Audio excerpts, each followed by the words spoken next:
Thank you very much indeed.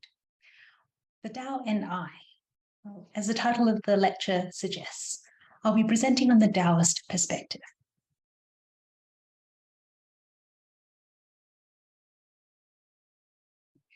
Now, before we launch into exploring sort of key themes from the Taoist tradition of thought, I thought it might be helpful just by way of background, just a brief introduction on what we mean by the Tao.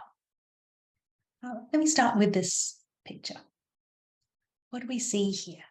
Now, there are three men standing around a vat of vinegar. Now, each of them have sampled this vinegar, and they've all got different expressions on their face. Now, because this is an allegorical painting, the vinegar represents the essence of life. And these individuals are no ordinary vinegar tasters. The three are actually drawn based on historical individuals from 11th century China, but they've come to represent three traditions of thought that have shaped the ethical and political systems of civilizations in East Asia for thousands of years. Now, they represent you notice there's a Confucian scholar on the left who represents the tradition of Confucian thought. He has a rather sour look on his face. There's a Buddhist monk in the center with a bitter expression. But interestingly, the Taoist on the right is smiling. So we have Confucianism, Buddhism, and Taoism. Now, they've all tasted the same vinegar. So why do they have such different reactions? Well, the different reactions actually reflect the different worldviews of their respective traditions. So you see, from the Confucian perspective, life seems rather sour. Confucius had believed that contemporary living and culture was out of step with the venerable past. And, governmental administrations was out of sync with the way of heaven. And so Confucius emphasized moral education and guidance for the people, as epitomized by the ancestral reverence for the ancestors, like in the ancestral remembrance ceremonies. And certainly Confucius advocated time-honored rituals and ceremonies in which the emperor, as the then head of state, would act as the intermediary between heaven and humanity. So from the Confucian perspective, life seemed rather sour. For the Buddhist, life is bitter. It's filled with pain and suffering due to emotional attachments and material desires. The world is characterized by illusions and a vicious cycle of birth and suffering and death and rebirth for all creatures. So the idea was to find peace, one had to transcend this world of suffering for the Buddhists, and hence the bitter expression on the monk's face in the center. So probably wondering, why is the Taoist smiling there? Well, he's smiling because he tastes the vinegar for what it is, without judging it. You could say from this perspective, it doesn't matter whether it's sweet or sour or bitter or bland. It is simply the taste of vinegar. And by analogy, life, when understood and utilized for what it is, can be sweet. So in the context of the Taoist tradition, anyone can access the natural harmony between heaven and earth, and it's existed since the beginning of time. Earth is, in essence, a reflection of heaven in that it operates by the same natural laws and patterns that we can see in the workings of the natural world. We see this, for example, in the way that the seasons change or how the different things age over time. And it's these natural patterns in nature. We might call it the ways of the natural world. They're taken to provide standards and principles for ethical human living. It was thought that the more human beings interfered with the natural balance of things, the further they were from harmony. Imposing abstract or arbitrary rules would inevitably lead to struggle, and only then did life become sour. So for Taoists, the natural world is a source of lessons to be learned and followed. Now, there was a master Lao who lived in around the 6th century, before the Common Era, and he's depicted here in this artist's impression. Master Lao in Chinese, known as Lao Tzu, and very little is known about this particular person, but he is credited with founding the tradition of Taoist thought, and the text that bears his name, the Lao Tzu, also known as the Dao Jing, translated into English as the classic of the way and its virtue, is sort of the earliest writing to be associated with the Taoist tradition. So what exactly is the Dao? Well, the Dao is a Chinese character. It's a word that originally meant a path or a way, and hence in English it's often translated as way with a capital W. But it came to mean from a way, physical path, it came to mean a course of action, or the right course of action, the right conduct. And certainly the text, Lao Tzu, uses the term to refer to what it sees as operating behind everything in the heaven and earth. This underlying unity that embraces heaven and humanity and everything there is in the universe. It calls the Dao. And in the last bullet point, you can understand the Dao as a natural order in which all things, people, events flourish, just as a basic understanding. Now, the Taoist teachings developed over centuries, and it evolved into philosophical, monastic, and folk religious forms. Now, all of these can be categorized under the general category of Taoism. But the Taoism that we're concerned with here is a way of appreciating, learning from, and working with whatever happens to us in our day-to-day life. So from the Taoist perspective, personal happiness is a natural result of a harmonious way of living. So we'll look at passages from the Lao Tzu that I mentioned, as well as the Zhuangzi, which translates into Master Zhuang. This is just one English translation of the Zhuangzi. And this text is traditionally attributed to a Zhuangzhou who lived in around the 4th century before the Common Era.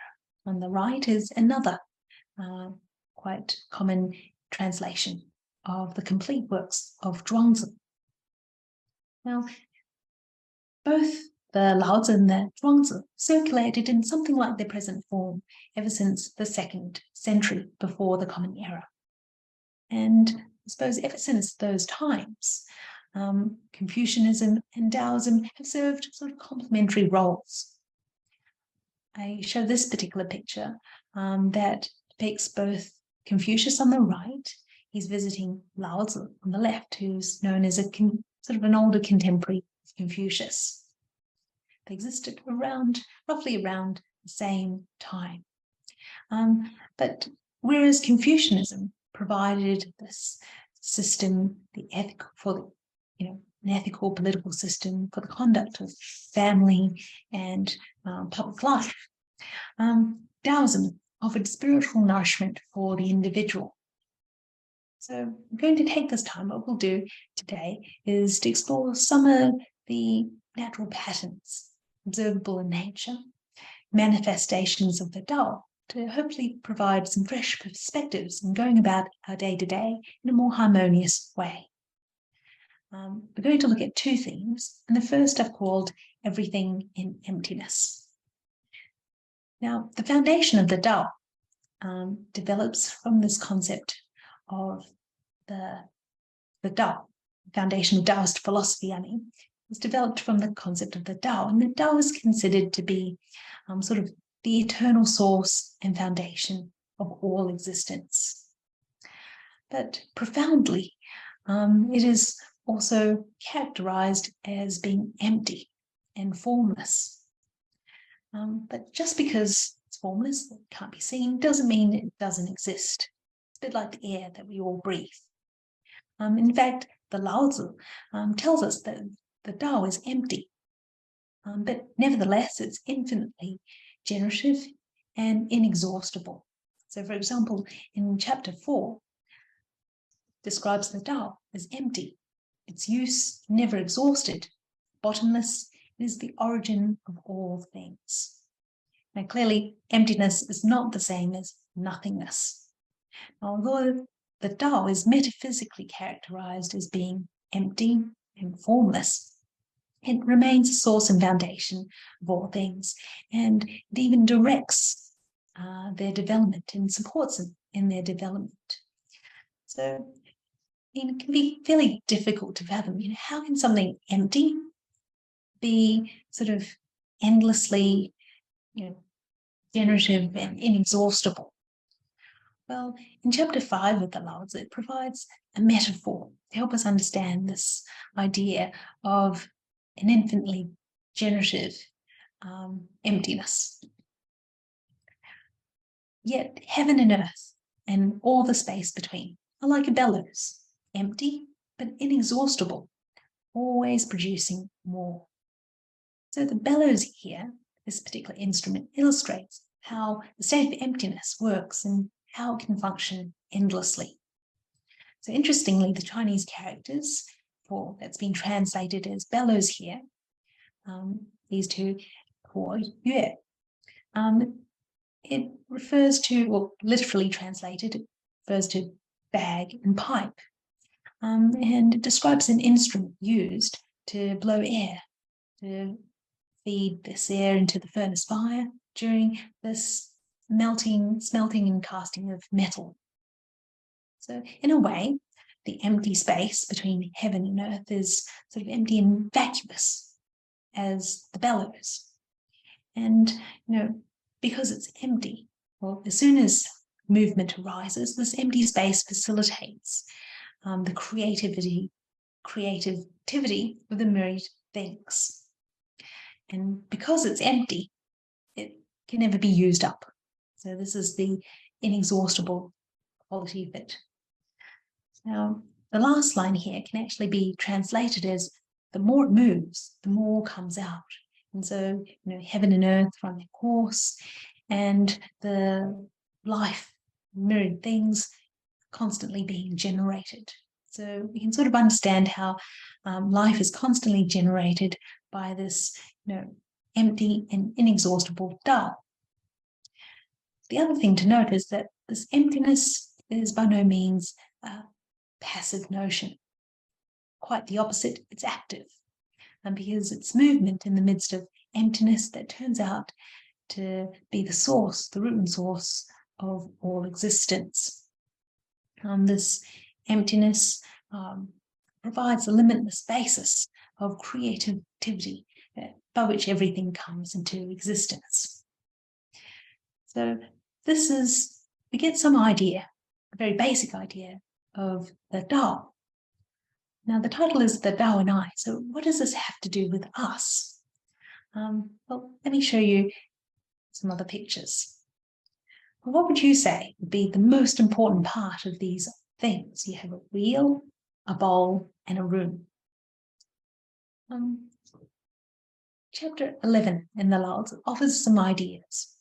And people can often overlook the function of emptiness because they generally tend to pay more attention to things that are there and the effects of those things.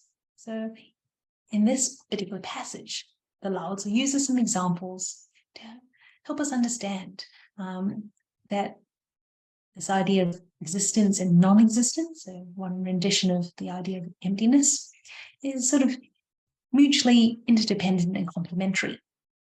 And that things with that form Again, this sort of emptiness can make a big difference. And certainly, when we think about it, emptiness in some shape or form can make certain things useful.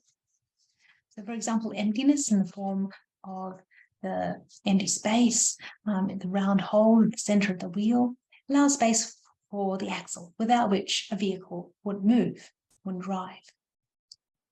Emptiness in terms of the concavity or hollow space in a vessel, like the bowl, shapes its capacity, enables it to fulfill its function. And emptiness in terms of the doors and windows enable the room to be accessible, allows fresh air, light to come in.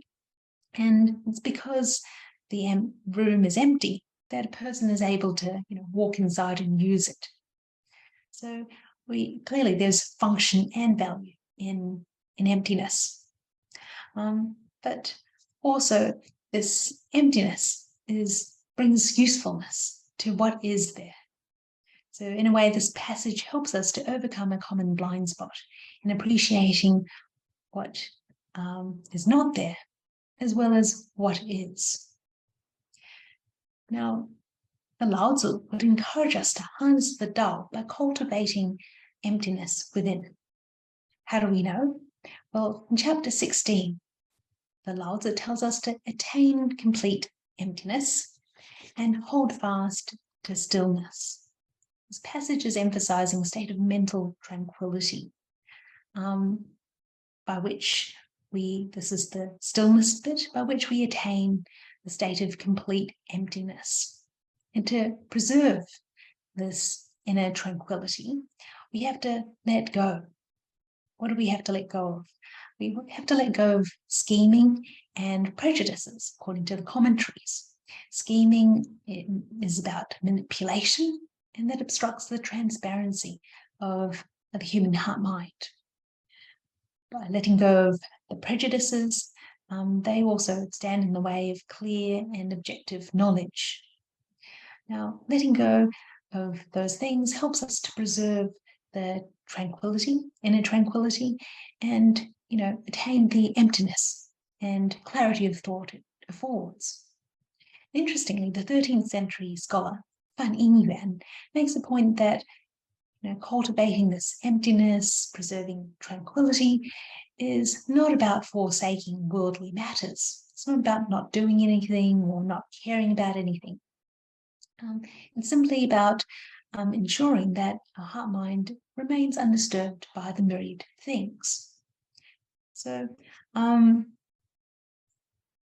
bottom line is that we want to remain detached and impartial to be able to keep a clear head about us. Now, how do we go about cultivating this emptiness or cultivating the Tao more generally? Well, the Lao Tzu offers general direction and more specific advice. In chapter 48, it alerts us to the difference between cultivating the Tao and conventional learning. So in seeking to study, where we're accumulating knowledge, learning, experience, one gains day by day. It builds up, can become quite extensive, sometimes so much so that we can not see the wood for the trees. Now, cultivating the Tao, pursuing the Tao, involves a completely different approach. One loses from one day to the next.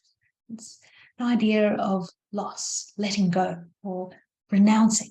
And what exactly are we renouncing? According to the commentaries, we're renouncing stubbornness, bias, and subjective opinions. And at some levels, it certainly resonates with the idea of letting go of the scheming and prejudices that we spoke about before.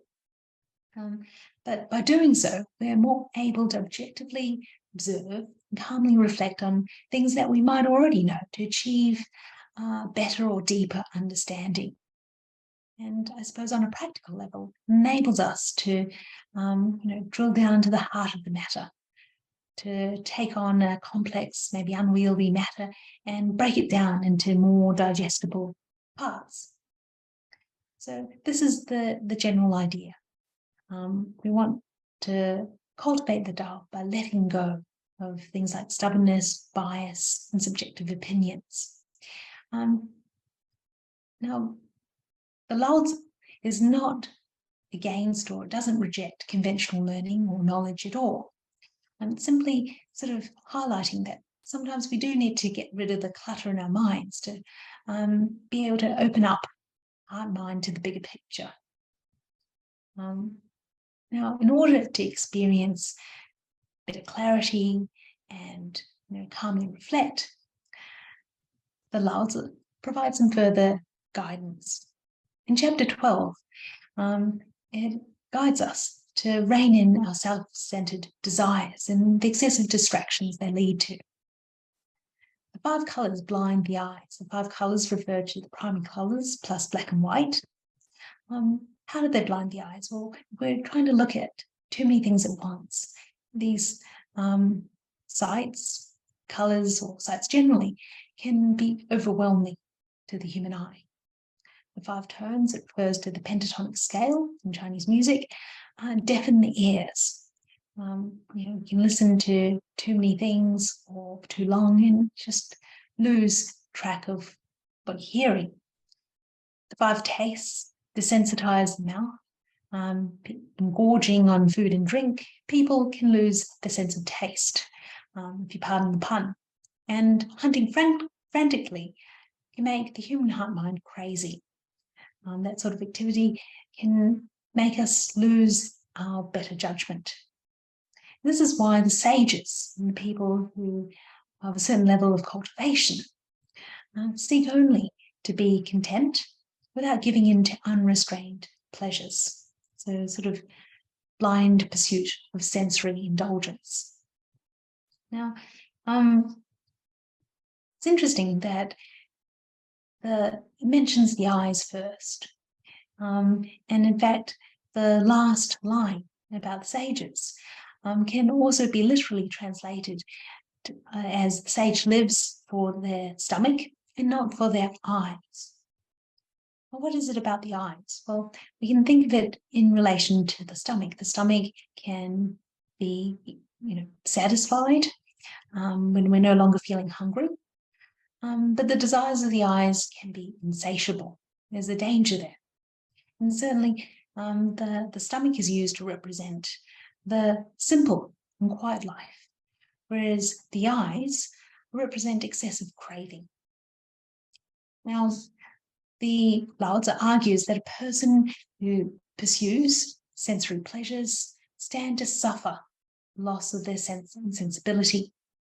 Scholars have pointed at the dangers where a person who doesn't moderate or control their impulses becomes controlled by their whims.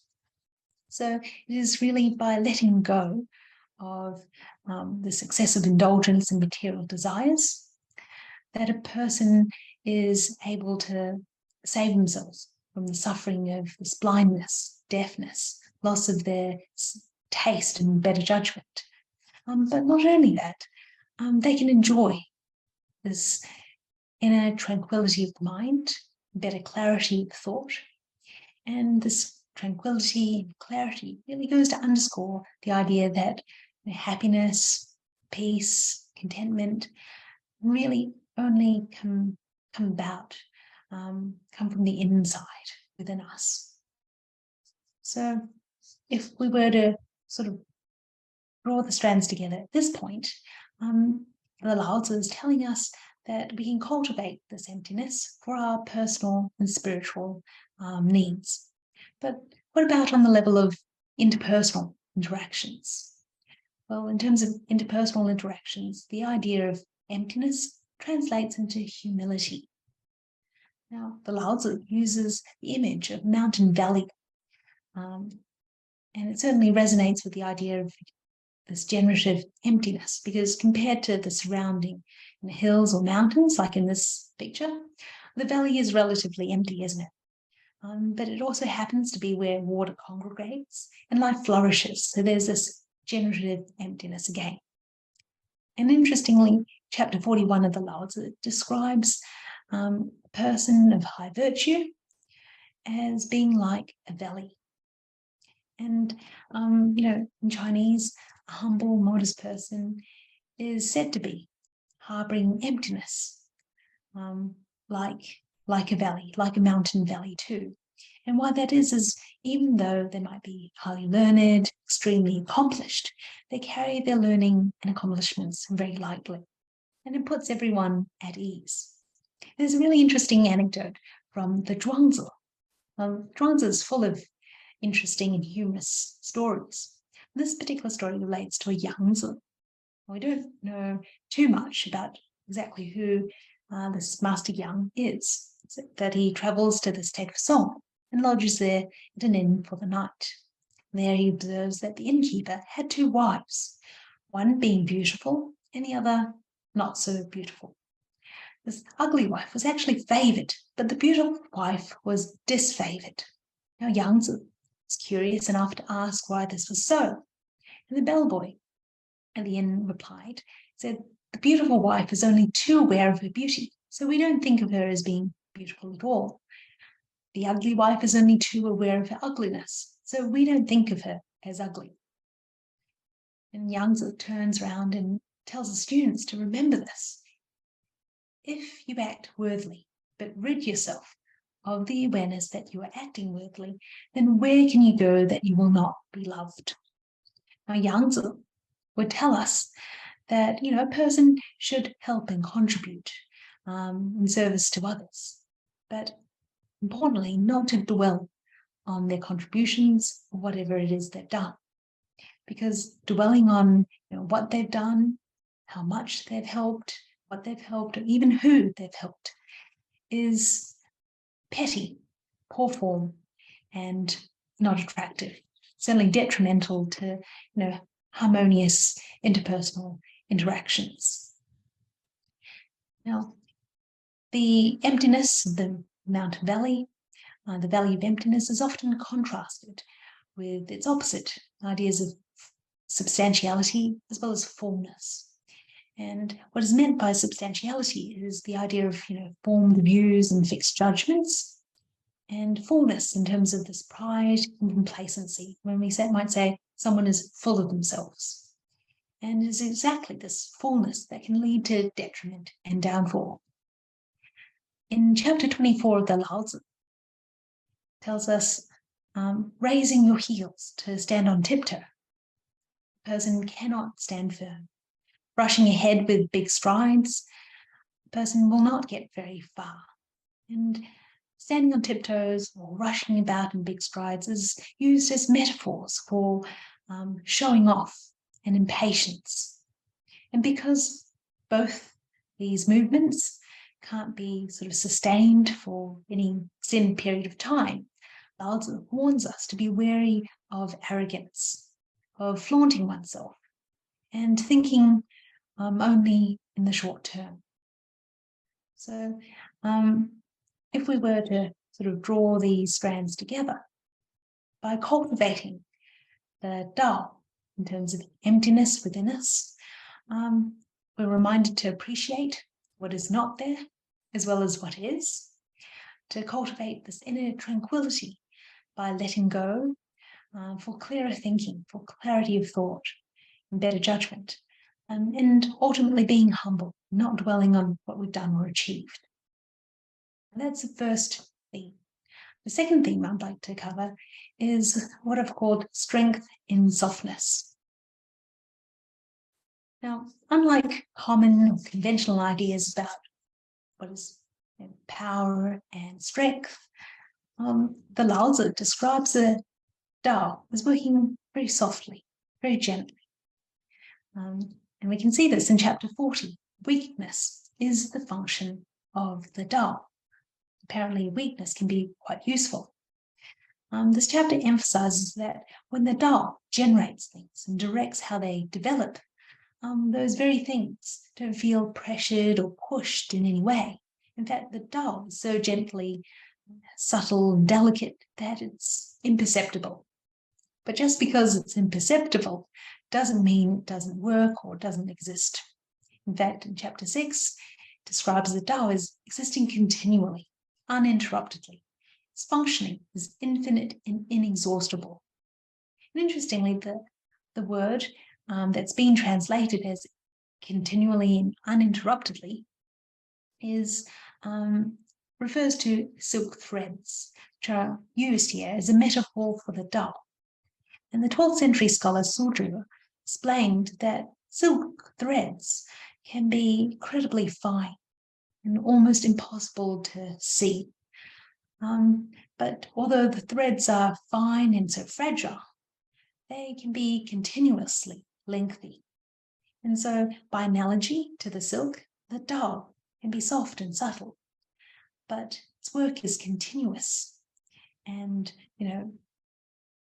unending, and certainly no less effective. This idea of strength and softness is certainly manifest, throughout the natural world. If we look at these pictures here, what does the soft ocean spray and the strong ocean waves have in common? Well, clearly, they're both made of water. And the modern scholar Chen Rongjie has a very interesting observation in relation to water. Water, in ancient Greece, was related to the idea of, was it recognized as a natural phenomenon? It was related to the idea of creation in ancient India. But water was seen as a source of moral guidance for the ancient Chinese philosophers, as we'll see in both the Lao Tzu and the Zhuangzi.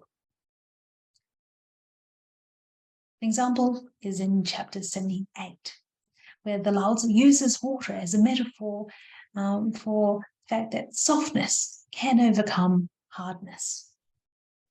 Water is one of the softest things in the world. There is nothing in the world softer and weaker than water. Yet for attacking what is brittle and strong, like rock, there is nothing that can surpass it. There is no substitute for water. It could be one of the softest things, but it can't be cut or damaged. Water is everywhere. It's in everything. It can travel through from the tallest mountain heights and across the most expansive areas on Earth. But although water is soft, it can be astoundingly potent in attacking hard and strong things. We know that rivers, of course, can sculpt and smooth the pebbles in its path. Floodwaters can ruin fields, bring down the sturdiest pillars, and sweep away entire houses. But even drops of water can, wear away rock and stone. So clearly this idea of softness has nothing to do with being feeble or being powerless. And what's interesting is that the indomitability of water comes from its very softness. And it's interesting that chapter 43 in the Lao Tzu observes that the softest things in the world can stare the hardest things in the world. Okay, so the Dao is characterized by this strength and softness. Well, what has that got to do with us? Well, in chapter 8, the Lao Tzu uses the nature of water as a metaphor for the most virtuous individuals. It states that the most excellent of human beings, and this is excellence in terms of virtue, so the most virtuous people resemble water in 3 ways. The 3 relevant features of water are that water nourishes all things. It nourishes without contending with anything. Instead, water yields or gives way, as we might imagine a stream sort of swirling around, going around the boulders in its path. And the third feature is that water dwells in the lowliest places, that it says here that everyone detests or dislikes. So therefore, the ethical person or the most virtuous person will be like the nourishing water, and that they will try to help and use their strengths and abilities in all that they say and do to be of service to others. I suppose on one level it's about cultivating this heart of compassion, but it doesn't stop there, because that this showing compassion and serving others must be done without contention for reward or recognition or any other self-interest. We want to be compassionate without letting our self-interest get in the way. And certainly that enables us to better understand or see more clearly the needs of others, and think of the best way to be of service. Now, the fact that water dwells in the lowliest places also provides us with some ideas of how the most virtuous person would contribute. For example, some activities that might come to mind are ones that involve hard work, long hours, maybe even require contributing on a financial level. The work may go unrecognized and be completely thankless. But the ethical person, or the most excellent of human beings, would be willing to put up with such demanding responsibilities and, the lack of respect that generally comes with a lowly role or position. Now, we find specific examples of such conduct in the exalted treatise on the response of the Dao. And this is a foundational text on Taoist thought that comes from the 12th century. It's been described as the most popular Taoist text in China. And here we can see some of the instructions on virtuous conduct. They're fairly intuitive, but if I take the opening lines, it tells us that virtuous person would show compassion in looking out for some of the most vulnerable members in our community, as represented by the widows and orphans, as well as the young and old. The years of growing up, growing old, can be the most vulnerable periods in anyone's life. Young children, they're still developing their abilities, and the elderly person will, generally, their physical body will generally deteriorate as they age.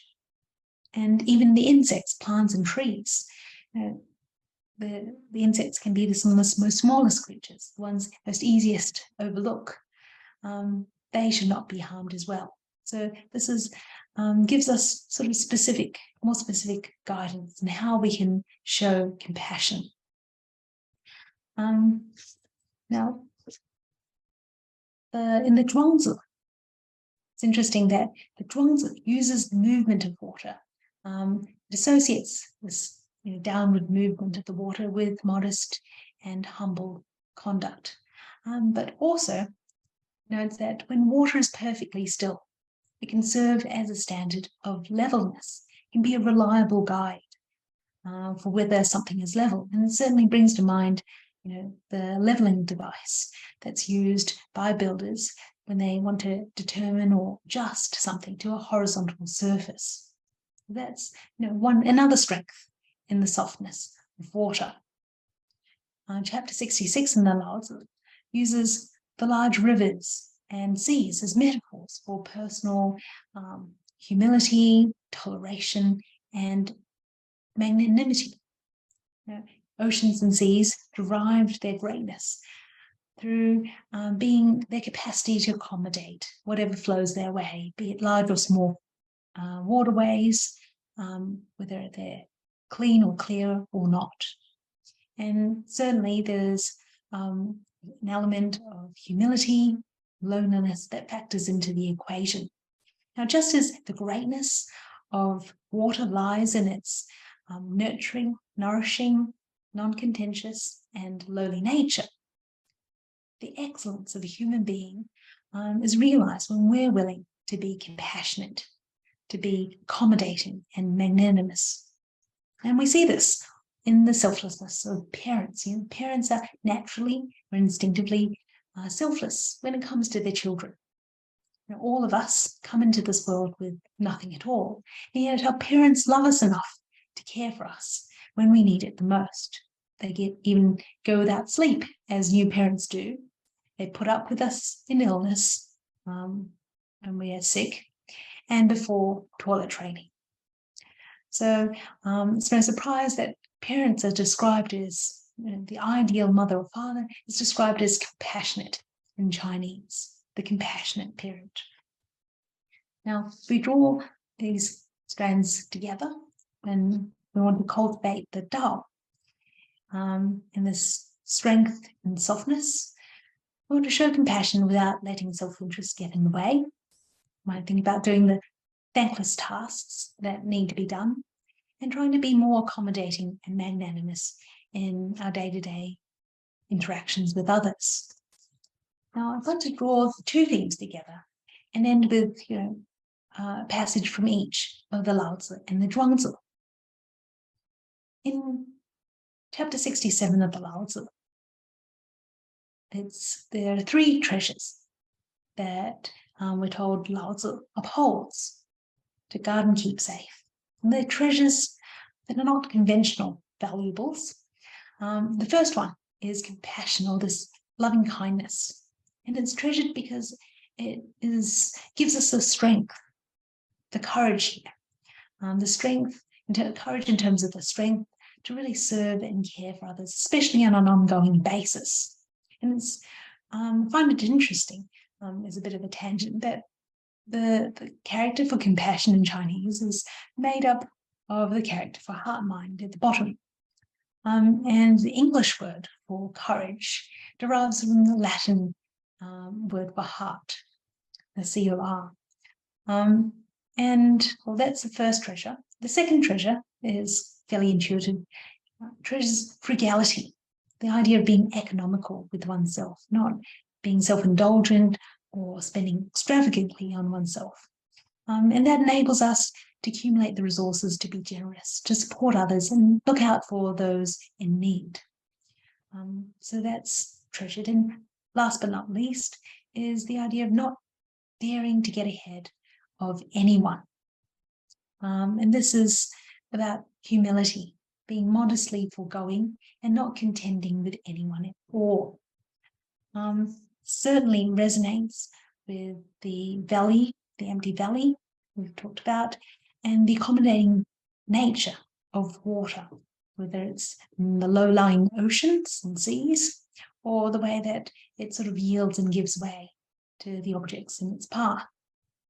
Now, while such attributes may seem unconventionally soft or weak for a leader, the Laozi makes us, I think, again, because it claims that it's really just those very qualities that qualify a leader to lead everyone.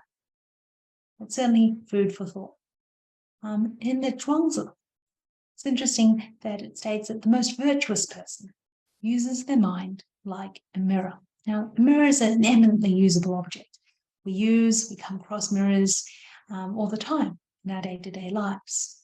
Now, how might a person use their mind like a mirror? Well, if we're thinking in terms of emptiness, it is because a mirror is empty, it's clear and free of its own image, that it's able to capture, fully capture the everything in its reflection. And like the mirror, if a person is able to free their mind of partiality and prejudices, well, they'll be in a better position to gain that clarity of thought and realize better understanding. Now, thinking of the mirror in terms of softness, whenever we bother to check ourselves in the mirror, it sort of provides us softly with this silent guidance in how we might make adjustments or corrections to our appearance or our manners. And so, like the mirror's reflection, person, if they bother to, or they can pause and take stock, they can really be able to cultivate their ethical character and develop more harmonious interactions with the people around them, with the world around them.